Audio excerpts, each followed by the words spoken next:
बिल्कुल जी। रात 2 की और 3 की रात को अराउंड 2:20 पे जो सेक्टर 2 की चौकी में एरिया पड़ता है, ये वहाँ पे ये लूट प्लस मर्डर एक व्यक्ति के साथ जो घटना हुई है, जिसका नाम दीपक है और जिसकी उम्र 29 साल है। तो बेसिकली ये चंडीगढ़ में एक सेल्स मैन के तौर पे कंपनी में काम करता है। तो ये रात को अपने घर वापसी के लिए जा रहा था। ये जो रहने वाला है डकोली का है। तो ये पल्सर बाइक पे था और अपने दोस्त के साथ ये फोन पे बात कर रहा था, जिसके चलते हुए इसने बाइक साइड पर खड़ी कर कर अपने फोन से ये दोस्त के साथ बातचीत कर रहा था। उसी दौरान दो व्यक्ति आते हैं, जिसमें से एक रोशन है, जिसकी उम्र 21 साल है, और दूसरा जो माइनर है वो आते हैं और वो लूट के सोच से इस दीपक के ऊपर हमला करते हैं और उसका मोबाइल फोन छीन कर भाग जाते हैं और हमले में दीपक की मौत हो जाती है। तो 6 बार चाकू का जो वार दीपक के ऊपर किया गया था। तो सर क्या आपराधिक लोग हैं जो जिन्होंने हमला किया है, ये पहले भी कोई मामले दर्ज हैं उनके ऊपर? बिल्कुल जी। जो इसमें से एक रोशन है उसके ऊपर 3 लूट के ऑलरेडी पर्चे हैं, 2 सेक्टर 5 में है और 1 सेक्टर 14 में है।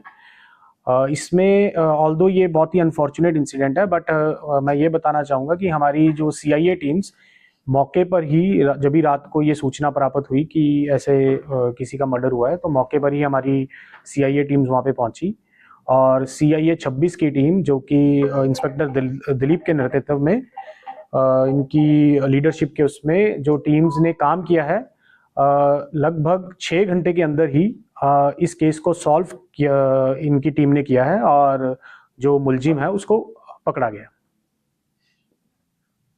तो सर, इस पर कहीं चंडीगढ़ या पंचकुला या फिर चंडीगढ़ और मोहल्ले में मामले दर्ज है? देखिए, अभी मोहाली और चंडीगढ़ के रिगार्डिंग तो हम जांच कर रहे हैं, बट जो अभी तक इनिशियल इन्वेस्टिगेशन में पता चला है, वो जो ये लड़का है जिसकी उम्र 21 साल है, रोशन, डकोली में रहता है, इसके ऊपर 3 लूट के मामले दर्ज हैं, जो कि 2 तो सेक्टर 5 के पुलिस स्टेशन में है और 1 सेक्टर 14 के पुलिस स्टेशन में है। तो सर लूट में जो हत्या में इस्तेमाल जो चाकू था वो बरामद कर लिया गया? वो अभी कर रहे हैं जी।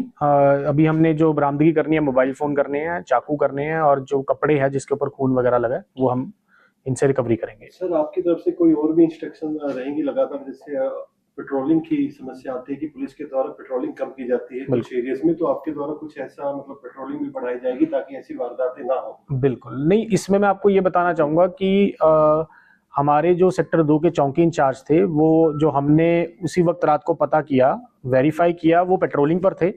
वहाँ की ईआरवी और राइडर भी पेट्रोलिंग पर थी, बट ये बहुत ही अनफॉर्चुनेट है कि ये जो इंसिडेंट हुआ है, कुछ 1 मिनट के दौरान ही, ये जो घटना 1 मिनट के दौरान हुई है, उस टाइम वो उस मौके पर नहीं थे, जो हमारी ईआरवीज और चौकी इंचार्ज थे। सर लूट की मंशा से आए थे, तो लेकिन ये हत्या को अंजाम कैसे दिया, क्या कुछ हुआ?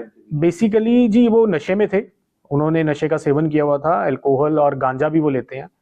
तो नशे के सेवन में वो लूट के पर्पज से आए थे, बट वो छीना झपटी में इसने भी अपनी तरफ से, जो मृतक है, जो हमारा विक्टिम है दीपक, इसने अपनी तरफ से बहुत जोर लगाया, हेलमेट से उनको मारने की कोशिश, इसका पैर बाइक में फंस गया जब बाइक गिरी, और जब इनमें आपस में लड़ाई झगड़ा हुआ, आपस में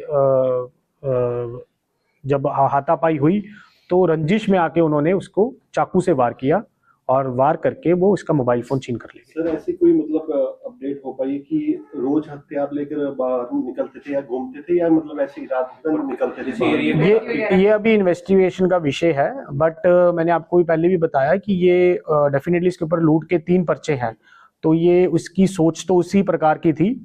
और जो माइनर है उसको हमने आज ही अप्रीहेंड किया है, उसके बारे में भी हम देखेंगे कि क्या उसका बैकग्राउंड क्या रहा है। कितना रिमांड है सर? क्या पंचकुला की कोई अन्य वारदातें भी सुलझ सकती हैं इससे? बिल्कुल जी, इसका हमने 3 दिन का रिमांड लिया है, जो रोशन है जिसकी 21 साल उम्र है, और 7 तारीख तक इसका हमें रिमांड मिला है। रिमांड के दौरान जो भी चीजें निकल कर आएंगी, हम आपके साथ पीआरओ के माध्यम से शेयर करेंगे। सर ये रोशन जो है, ये 3 वारदातों में पहले भी शामिल है, तो क्या इस पे इतनी हिम्मत है कि ये अभी, हालांकि ये जमानत पे होगा, अगर लूट की वारदातों में पहले भी गिरफ्तार हो चुका है तो जमानत पे होगा, तो क्या इसके जहन से कानून का डर बिल्कुल खत्म हो गया है कि ये ऐसी हत्या जैसी वारदात को अंजाम दे सकता है? क्या इसको ये लगता है कि अगर मैं इतने बड़े आपराधिक मामलों को भी अगर अंजाम देता हूं तो पुलिस या कानून मेरा कुछ नहीं बिगाड़ पाएगा?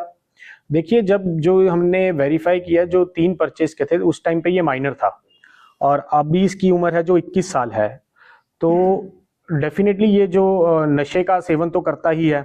जो हमें पता चला है प्रिलिमिनरी इंक्वायरी में कि ये गांजा वगैरह लेता है और भी नशों का सेवन करता है। तो नशो उस दिन भी इसने नशे का सेवन किया हुआ था, तो नशे के सेवन में और आप कह सकते हैं कि अपने नशे की लत को पूरा करने के उसमें ये वारदात को इसने अंजाम दिया। सर एक आखिरी सवाल, अगर जी। माइनर ये जब था तब लूट की वारदात को अंजाम देता था, अब ये बालिग है, तो ऐसा नहीं लगता कि अब अगर ये जमानत पे आता है या बाहर आता है जेल से तो इससे भी बड़ी वारदात को अंजाम, क्योंकि सर ये हीनियस क्राइम है। बिल्कुल जी, बिल्कुल।